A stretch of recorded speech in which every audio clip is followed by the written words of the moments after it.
Hello, I'm Alex and welcome to the History Chronicles. If you like our work, then please don't forget to like and subscribe, and if you'd like to support the channel in return for exclusive perks, please visit our Patreon page. Now, on with the video.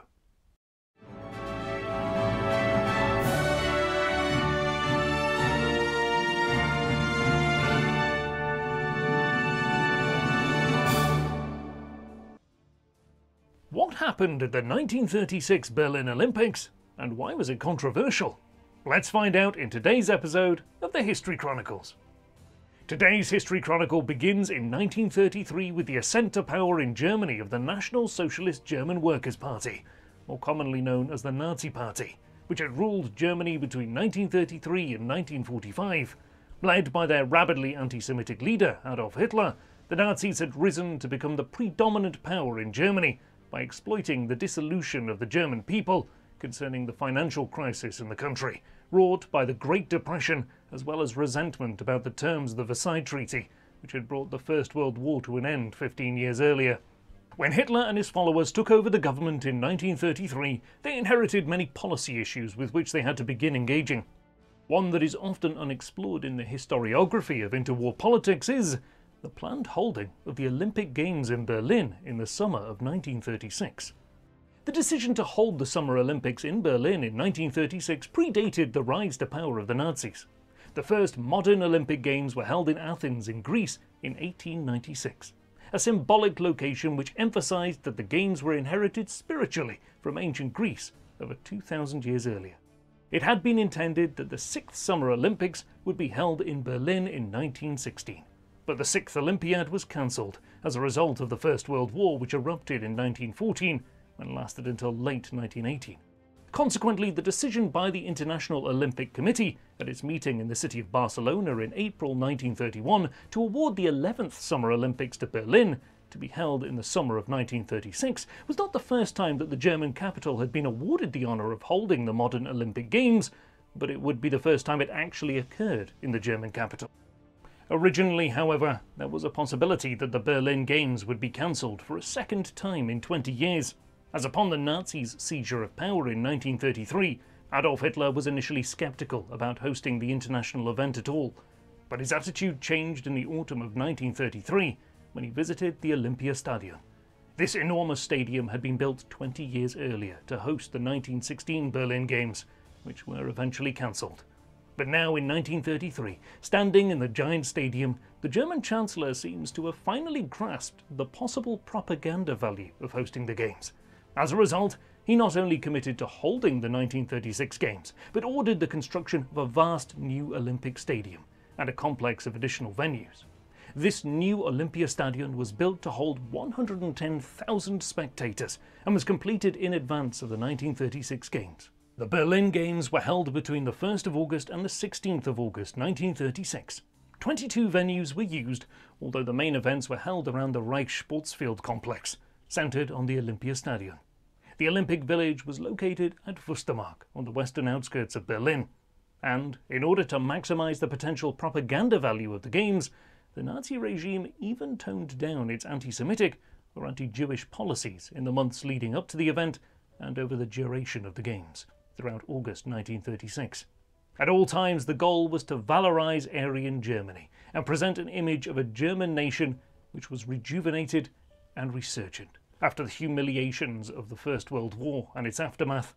The propaganda campaign was encapsulated in the opening ceremony, which was held at the newly constructed Olympiastadion on the 1st of August. Elements of the cult of personality which had been erected around Hitler were on display here, with many of the German athletes giving the German Chancellor the Nazi salute as they paraded through the stadium.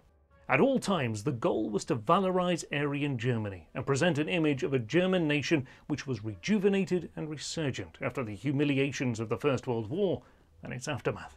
Despite the unusual political atmosphere they were being held in, the Games themselves, as a series of sporting events, went off with a great degree of normality and success. As we will see in more detail presently, the track and field games on the men's side were notably dominated by the American Jesse Owens. Italy won the gold medal in football to add to the country's World Cup victory of 1934, and the one they would also win 2 years later in 1938 at the same international event. One notable winner was Son Ki-chung, a Korean who took home the gold medal in the marathon, but who participated under the flag of the Empire of Japan, which controlled Korea at that time. Although the impact of the Games has generally been forgotten about in the broader sweep of European and international politics during the 1930s, at the time the Games were a major propaganda success for the Nazi regime. The Germans, for instance, had the highest medal haul, winning 89 medals in total, and 33 gold medals.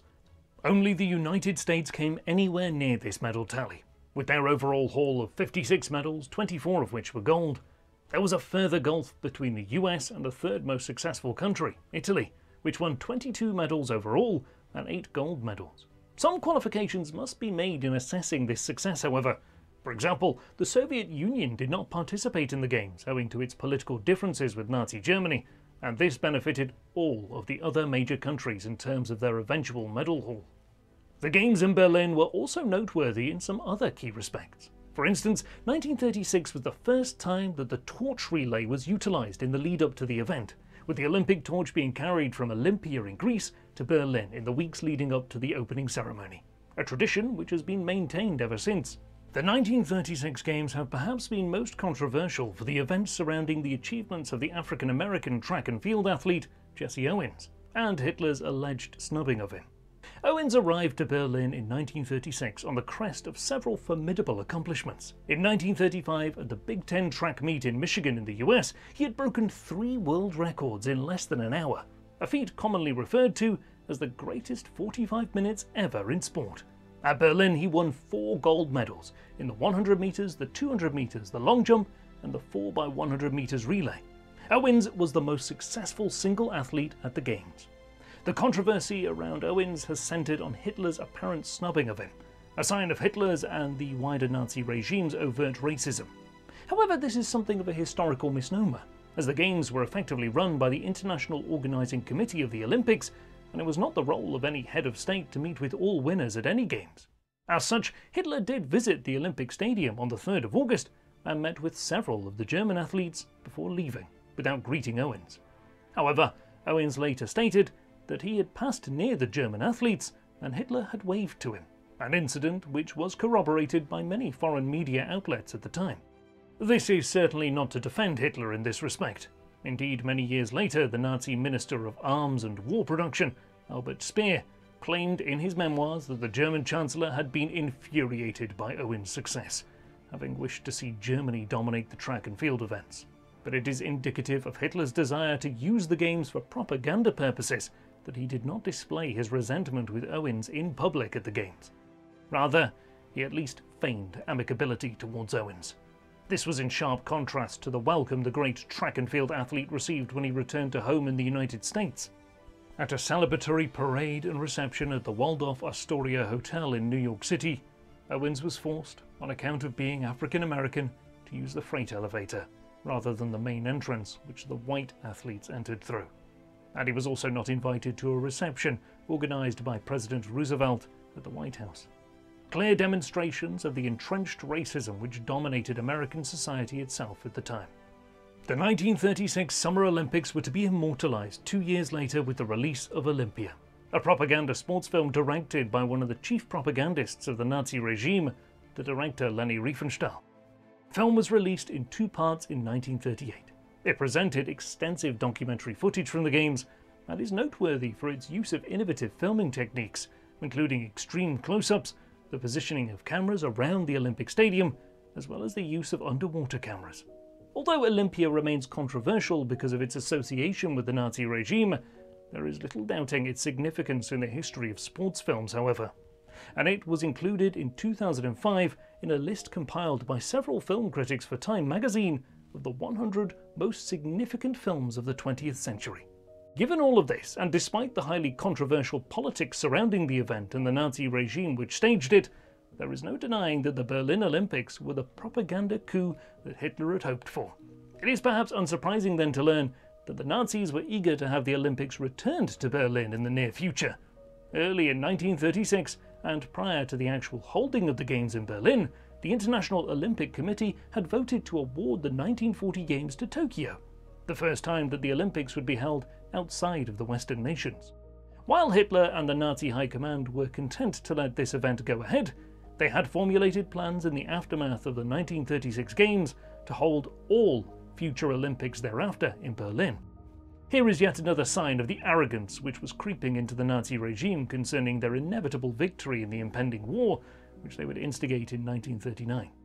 However, the war would dictate otherwise. As the conflict intensified in the early 1940s, and as the tide of it turned against Germany from the winter of 1941 onwards, the Olympiastadion, the supposed venue for all future Olympic Games, was increasingly being used for a mix of purposes, including air defence, storage of munitions, and even as a field hospital. Although the complex escaped fairly lightly from the destruction which the city of Berlin experienced in general in 1945, the Olympic bell tower there was destroyed, a symbolic end to the Third Reich's designs on future Olympiads. You have been watching the History Chronicles. We'd love to know what you think of the 1936 Berlin Olympics. Please let us know below, and if you enjoyed our video, please give us a like and subscribe. It really helps us out. Also, if you would like to support our work going forward, please visit our Patreon page, and we look forward to seeing you again on the next episode of the History Chronicles.